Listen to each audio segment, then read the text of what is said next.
Yes, it's time for another which is cheaper, petrol or electric video. A lot of people ask this question, which is cheapest, petrol or electric? And as always, the answer is going to be very dependent on your own personal circumstances. A lot of these comparisons are flawed though, so we'll try to avoid some of the usual mistakes.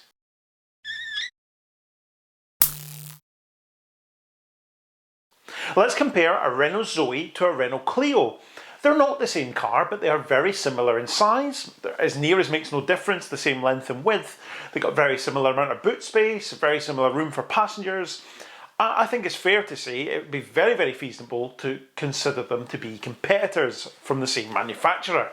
Even though the Zoe, unlike a lot of EVs, isn't just a Clio with an electric motor shoehorned into it, unlike a lot of other brands do.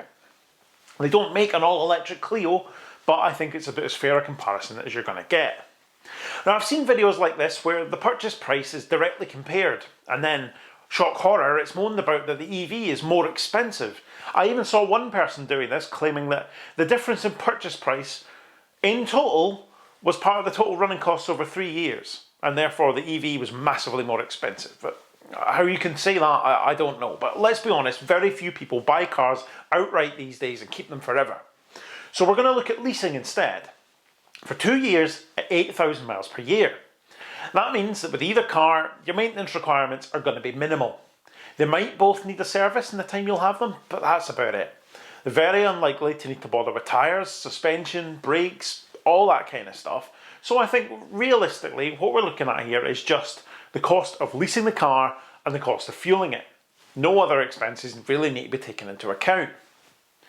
A 1+23 lease profile is the order of the day here. Anything with a bigger upfront payment, really all you're doing is massaging the numbers to make the monthlies look a bit cheaper. It's the total lease cost over the 24 months is what matters anyway, and that's really what we're going to focus on. And personally, I've never seen sense in forking out thousands up front when you're leasing a car. I would tend to want to keep that upfront payment as low as possible. In the petrol corner, we have a Renault Clio 1 litre TCE Evolution 5-door. This is the cheapest Renault Clio lease deal that's currently available. So I've not been particularly picky about the trim level or specification, but let's be honest, most people when they're leasing a car rather than buying it won't be that bothered and they'll just chase the numbers. A 1+23 lease at £279.35 per month, plus the upfront fees, sees you with a total cost of £6,704.40 over the 24 months.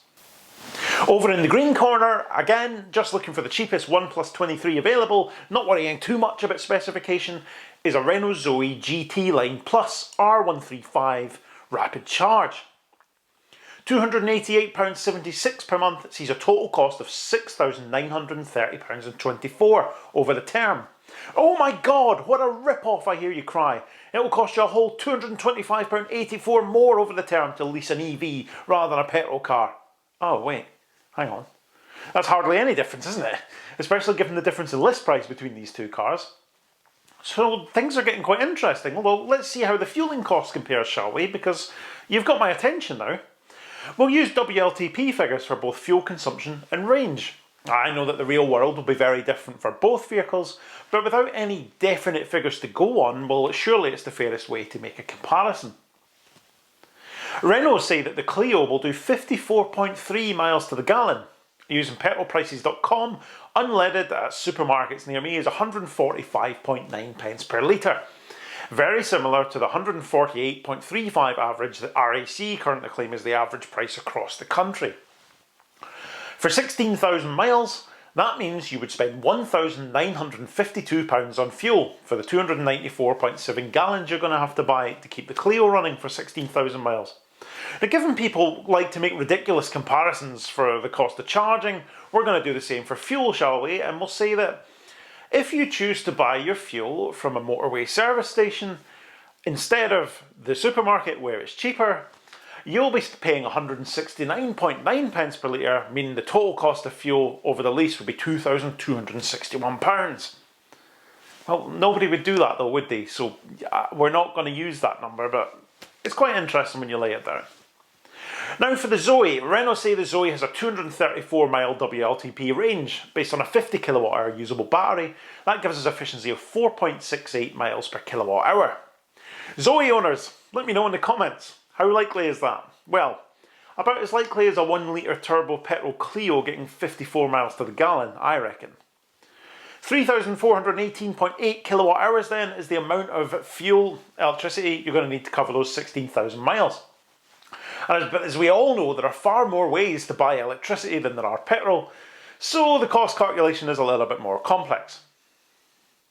Cover all of those miles by home charging on Intelligent Octopus at 10 pence per kilowatt hour, and your fuel bill will be £341.80.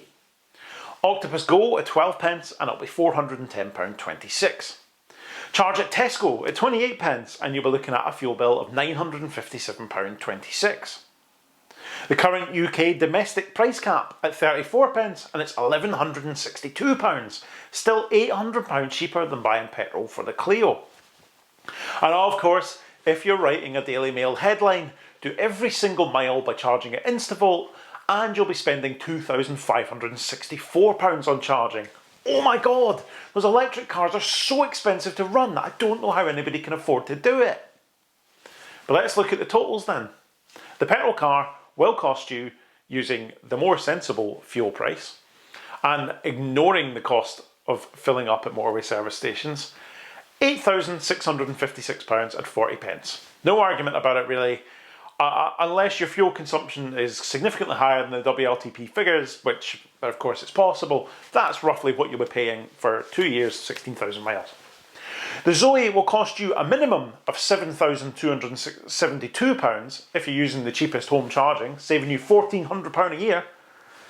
If you're leasing that car through a tax efficient scheme like salary sacrifice, those savings will be even higher. But if you don't have home charging, you're going to have to use a mix of the available charging options that are there for you. And this is where it gets much, much more complicated. If you manage to charge only at Tesco, well, you'd be looking at £7,887 for the 16,000 miles in 2 years. So you're still saving money over petrol, even though, and that £800 over those 2 years you'd be saving, if you can make sure you can definitely charge in that one place and put up with the hassle of, hoping you're going to get a charge. And obviously, if you can only charge at Instavolt at 75 pence, you'll find yourself out of pocket. But not by anywhere near as much as those raging headlines would have you think, would they? Let's not forget, of course, that finance shouldn't be the only motivator for a lot of people. I mean, whether you care about local air quality or potential health conditions that can arise from the use of combustion engines in urban areas, or you simply enjoy the fact that if you have an EV, that you have a lot more performance typically than an equivalent internal combustion vehicle, and a smoother, quieter drive for the same kind of money, if you look at these figures, well, those factors might well sway you in favour of the EV regardless. I definitely would rather have a Renault Zoe than a 1 litre petrol Clio. I do think it shows yet again that the cost of public charging can make things difficult if you don't have access to home or workplace charging, where you can charge cheaper, because even in this age of increasing energy costs, there's still a massive economic argument for an EV if you can charge at home, even if you're just paying the 34 pence domestic price cap. If you've got access to that, it's still cheap enough. But if you've got access to a tariff that gives you cheap off-peak rates, then the savings are huge still. Not as much as they used to be, but I mean, as a reminder, right?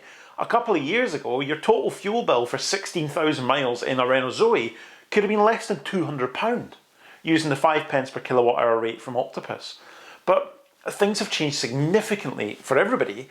But those without home charging are seeing the goalposts moved even more, right? They're massively disadvantaged here.